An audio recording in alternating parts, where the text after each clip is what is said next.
Dear Starseed from Gaia, he has never stopped seeing you even in the silence, even across the distance.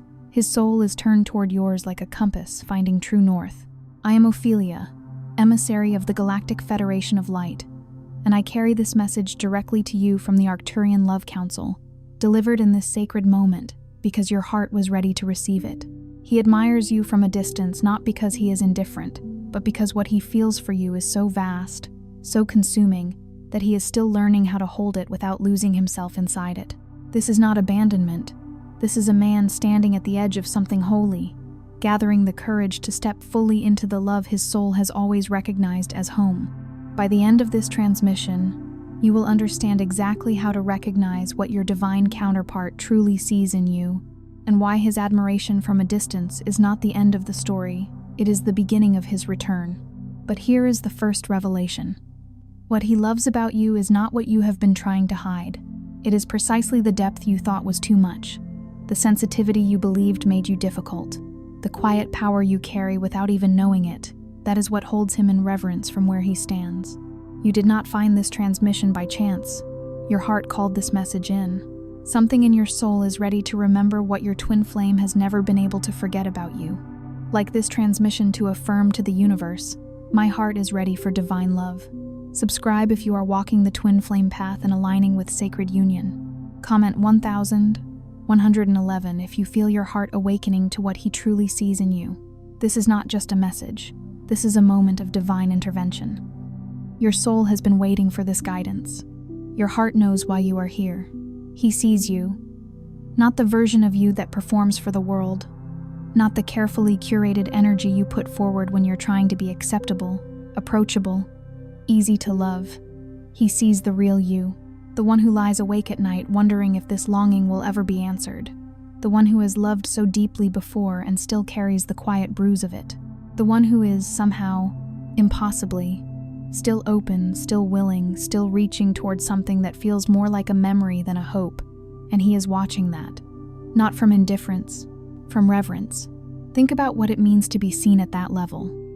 Not seen the way the world sees you through the lens of what you produce, what you offer, how well you perform the role of being acceptable, but seen the way starlight sees the ocean reaching all the way down, illuminating what lives in the depths that no ordinary light can touch. He is not watching the surface of you, he is watching the soul of you, the version that exists before language, before conditioning, before all the careful scaffolding you built to make yourself palatable to a world that was never quite ready for your full frequency. That version, the one that trembles and hopes and aches in the small hours of the night when all your defenses have gone quiet. There is something happening in the unseen space between you that most people don't have the language for. It is not simply attraction. It is not admiration in the ordinary sense. What he feels when he turns his attention toward you, even when he doesn't act on it, even when distance holds him in place, is recognition. Soul-level recognition. The kind that stops a being mid-thought and says, "There she is. That is the one my frequency has always known." And that recognition is not a small thing. It is not the flutter of infatuation, not the heat of chemistry, not even the sweetness of admiration, though it contains echoes of all of those. It is something older and more precise. It is the sensation of a key turning in a lock that you had almost forgotten existed.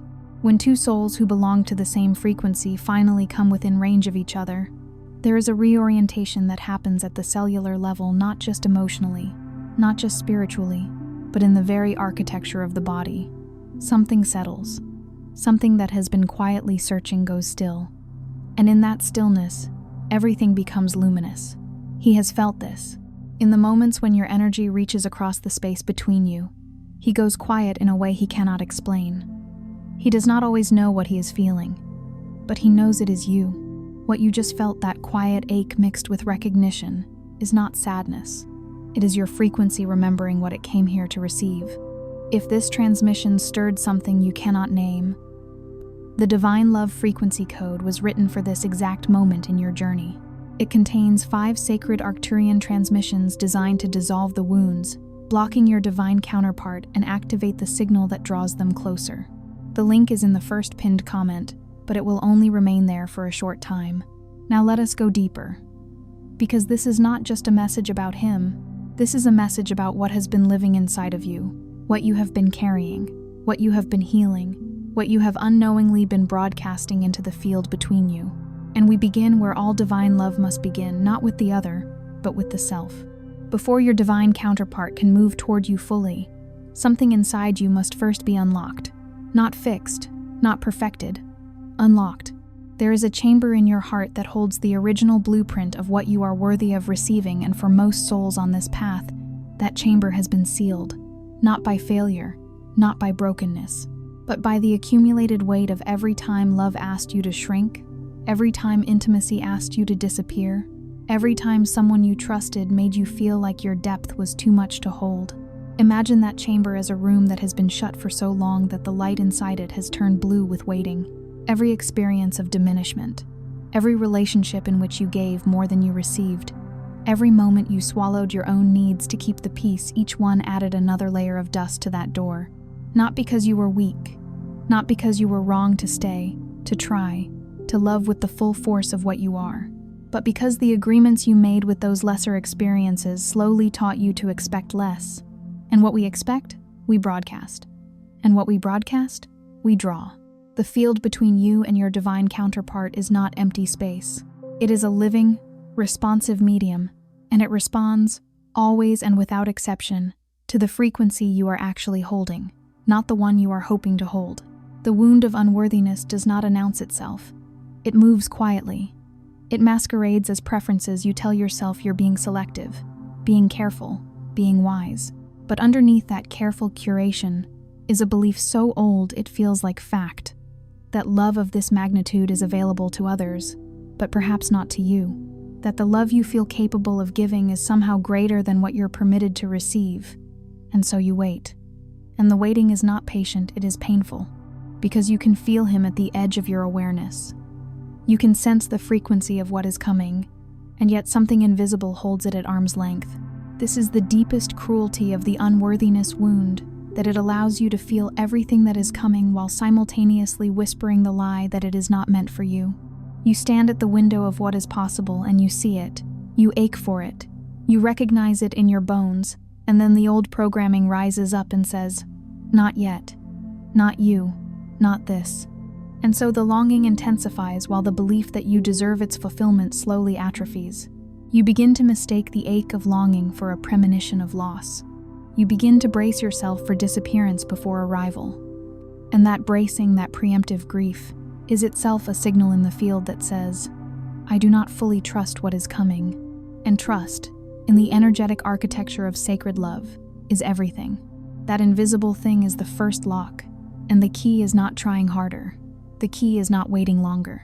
The key is the radical, terrifying, revolutionary act of deciding in the marrow of your being that you deserve the full weight of this love without having to earn it first. That decision is not a thought. It is a shift in your energetic broadcast. And when that shift happens, everything in the field between you begins to reorganize. The moment that decision takes root not as a performance of confidence, not as a mantra you repeat until you believe it, but as a genuine restructuring of your inner architecture, the field responds immediately. Because the universe does not wait for you to feel perfectly ready, it responds to the direction of your frequency. The moment you genuinely move toward self-worth, even imperfectly, even with trembling, even with the tears still wet on your face, the signal changes. And he feels it, even if he cannot name it. There is a moment when the energy between two souls who are meant to find each other shifts from tension to magnetism. And that moment is always initiated by one soul's decision to believe. You are that soul. And this is that moment. The second lock is subtler, but just as powerful. And it has to do with what you believe he is supposed to look like when he arrives. Your divine counterpart is not coming to complete you. He is coming to confirm you. There is a profound difference, and most souls miss it entirely. When you are operating from the completion wound, when you are unconsciously waiting for him to fill the spaces you have not yet filled yourself, you actually repel the very frequency you are calling in. Because sacred union does not flow between two half-beings, it flows between two whole ones. The completion wound is ancient, and it is cultural, and it is deeply, devastatingly human. We are told from the earliest moments of our formation that love is the thing that makes us whole. that somewhere out there is the missing piece, the other half, the one who will arrive and finally make all the scattered fragments of ourselves cohere. And so we approach love as though it were a medical intervention, as though the beloved were a cure. And what happens when we approach another soul as a cure is that we do not actually see them. We see only our need for them. We do not love them. We consume them. And sacred counterparts, souls carrying the high frequencies of Arcturian or Pleiadian consciousness, cannot sustain that dynamic. They will feel the weight of being needed before they are known, and something in them will retreat not from you, but from the version of connection you are unconsciously offering. What he admires about you is not your need for him. What draws him, what holds his gaze even across distance, even across silence, is your wholeness, your capacity to exist fully within yourself while still remaining open. He sees the way you move through the world with both your softness and your strength intact. He sees that you have been through the fire and have not closed. And that, to a soul carrying Arcturian consciousness, is the most magnetic frequency that exists, the one who has been broken open and chose, over and over again, to remain open. That is the one who activates everything in him. Think of what it means to be broken open and remain open. Think of the sheer courage embedded in that act, because closing is the natural response to pain. Closing is what the nervous system designs itself to do. It pulls inward, it protects, it armors. Every spiritual tradition on this earth acknowledges the impulse toward closure as the default human response to suffering. And yet here you are, having survived everything that has come before, and your heart is still somehow, impossibly, miraculously open. That is not weakness. That is not naivety. That is a level of spiritual courage that most beings never achieve in an entire lifetime. And he sees it. He has been watching it. And it undoes him in the most sacred way. So the second key turns when you stop building yourself for his arrival and start building yourself for your own becoming. When the healing you pursue is no longer motivated by longing for him, but by devotion to yourself, that is when your signal changes. That is when the field between you stops being a space of yearning and becomes a space of magnetism. The difference between yearning and magnetism is subtle on the surface, but seismic in the field. Yearning says, I need what is outside of me to complete what is inside of me. Magnetism says, I am so fully, so completely, so radiantly myself that what belongs to me cannot help but draw near. One signal broadcasts lack, the other broadcasts abundance. And the universe, that great, responsive, impartial field of energy, delivers what you broadcast, not what you wish. The moment your healing becomes about you, the moment your becoming becomes its own reward, rather than a strategy to attract love, something extraordinary happens. You stop being a seeker, and you become a signal. And signals are found. They do not search, they transmit. And what is meant for your frequency will find you. The third chamber holds something most souls are afraid to look at directly. You have made agreements not in this life, but across the long arc of your soul's experience with energies that were never meant to be permanent. You have loved people who taught you hard lessons and left you holding the weight of unresolved connection. You have stayed loyal to versions of love that asked you to diminish yourself. And some part of you is still carrying the energetic signature of those connections, still holding threads that belong to chapters that are already complete. These threads are not always visible, and they are not always conscious.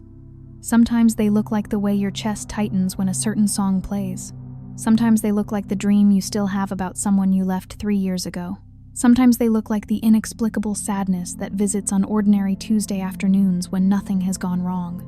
These are the places where your energy is still engaged with what was, where some part of your luminous, vast, eternal field is still standing in the doorway of a room that has already been cleared. And as long as that part of you stands there, it cannot fully turn toward what is coming. He cannot fully enter a heart that is still protecting space for what has already passed. This is not about blame, and it is not about forcing yourself to stop feeling what you feel. It is about consciously, ceremonially, in the quiet of your own sacred space, beginning to release the cords that tie your energy to what was only ever meant to be a teacher. Old love does not dishonor you by ending. It honors you by preparing you, and you honor yourself and him by not asking the next love to navigate the grief of the last one. The release of old cords is not a betrayal of past love. It is a graduation. It is you standing before the altar of your own becoming and saying, "I received what you came to teach me. I am grateful for the expansion you brought, even when that expansion came wrapped in pain. I honor what we were, and I release you to your own becoming, so that I may move fully into mine." That declaration, made with genuine feeling from the core of your being, changes the energetic architecture of your heart. It removes the old furniture from the space where the new love will live. And divine love deserves a home that was made for it, not one that still holds the shape of what came before. The fourth key is perhaps the most difficult for souls like yours, because you are not a patient person in the ordinary sense. You feel deeply and you feel quickly. And when something is true for you, you want to move toward it immediately. And that quality is not a flaw, it is one of the things he loves about you. Your decisiveness, your willingness to leap when your heart is certain. But divine timing does not operate on human urgency. It operates on energetic readiness. And the universe is not withholding him from you, it is perfecting the conditions under which your meeting will land at the frequency it deserves. Divine timing is perhaps the most misunderstood principle in all of sacred love. The human mind interprets delay as denial. It reads the gap between longing and receiving as evidence of unworthiness or abandonment. But that is the ego's translation, and the ego does not have access to the full picture. The universe is not working against you. It is working with a precision and a depth of care that the human mind cannot fully comprehend. Every day of apparent waiting is a day in which something essential is being prepared, sometimes in you, sometimes in him, sometimes in the external conditions that will make the meeting not just possible but perfect.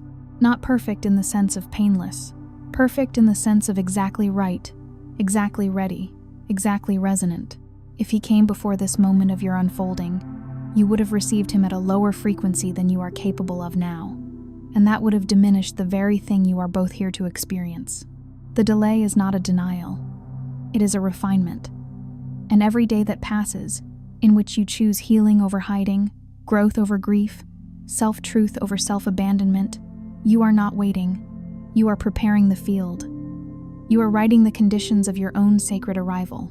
There is a version of you that existed 12 months ago, or 2 years ago, or 5 years ago. And that version of you, beautiful and worthy as she was not yet ready to hold what is coming. She would have received it, yes, but she would have received it at a frequency that would have introduced distortion into what should be a pure signal. She would have brought to it the wounds she had not yet examined, the agreements she had not yet released, the wholeness she had not yet claimed. And the connection, though real, though profound, would have been diminished by the weight of what she was still carrying. But you are not her anymore, and that is the gift of the delay. That is the hidden mercy in the waiting. You are no longer who you were when this began. You have been refined, and what is coming deserves the refined version of you, the one you have become in the fire.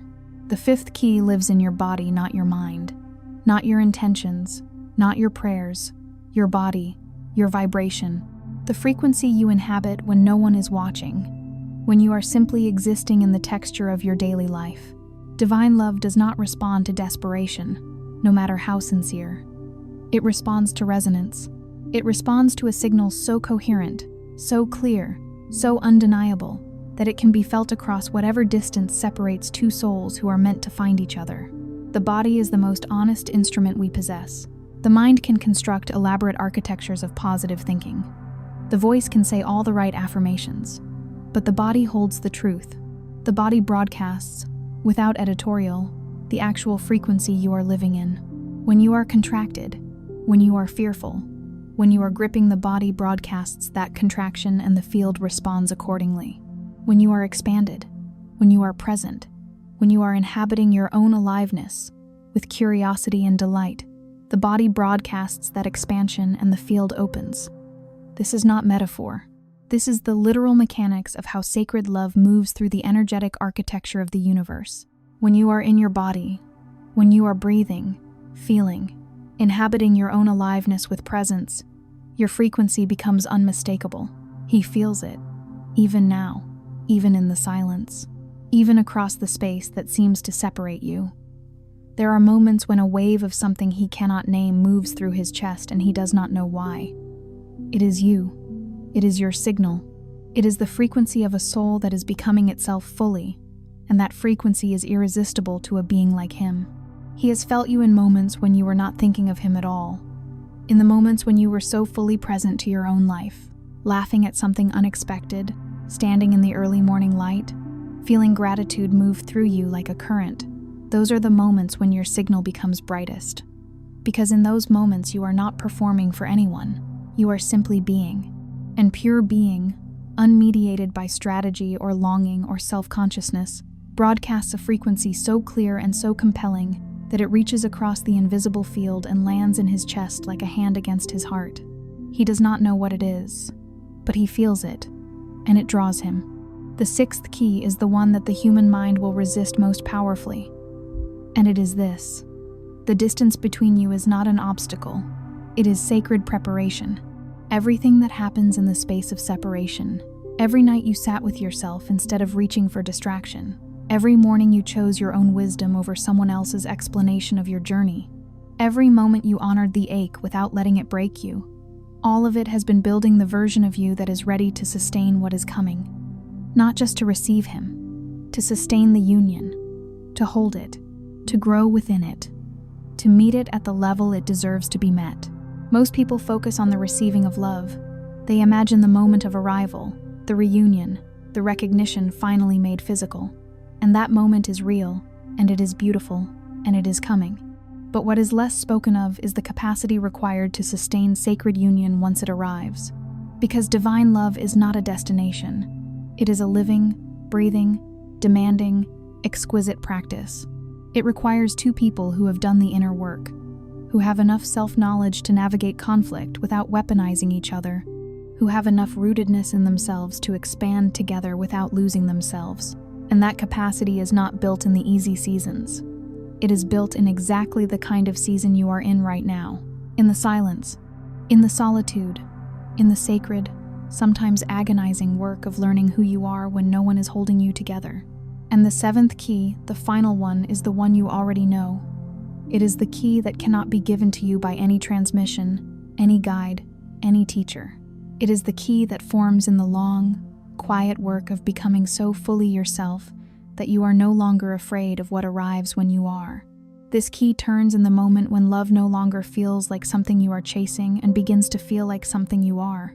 When your heart stops asking when and starts simply being open, present, magnetic, whole. This is the key that the mystics have always spoken of in their roundabout, protective way.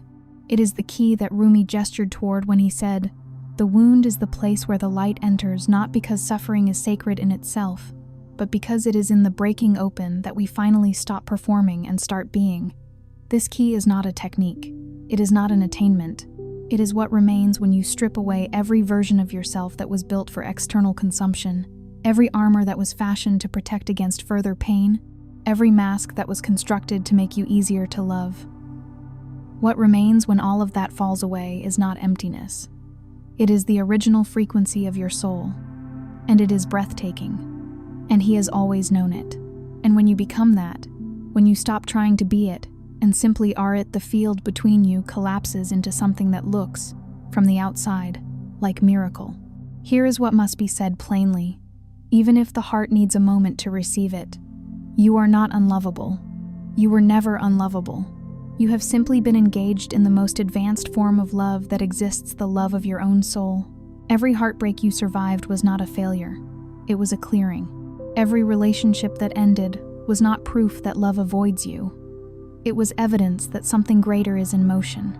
The loves that did not last were not wrong turns, they were necessary passages.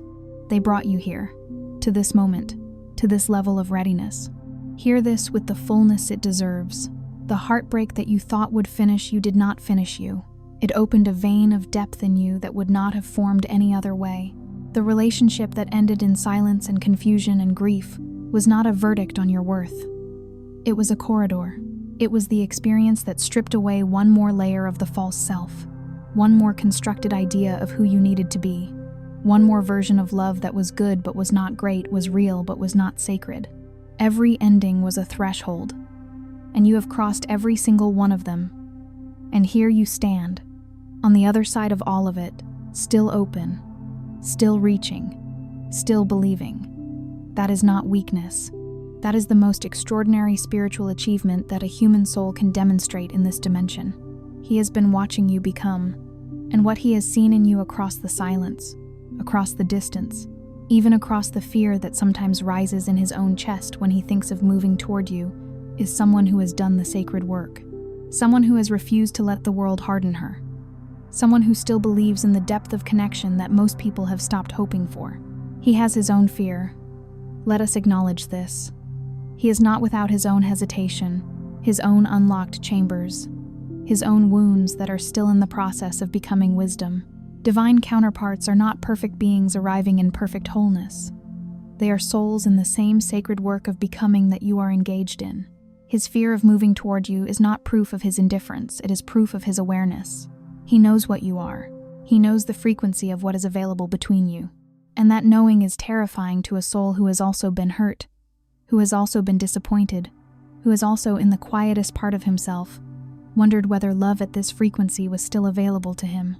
Your presence in his awareness reminds him that it is. And that reminder is both the most beautiful and the most unsettling thing he has encountered in a very long time. That belief, that stubborn, luminous, unreasonable belief in love at its highest frequency, is what he loves about you most. It mirrors something in him that he thought he had to keep hidden. Your openness gives him permission for his own. And that is why the distance that exists between you now is not permanent. It is temporary. Because two frequencies that have already recognized each other do not stay separated forever. The laws of resonance are not suggestions. They are the architecture of reality itself. When two frequencies that belong to each other enter the same field, they do not remain apart indefinitely. They cannot.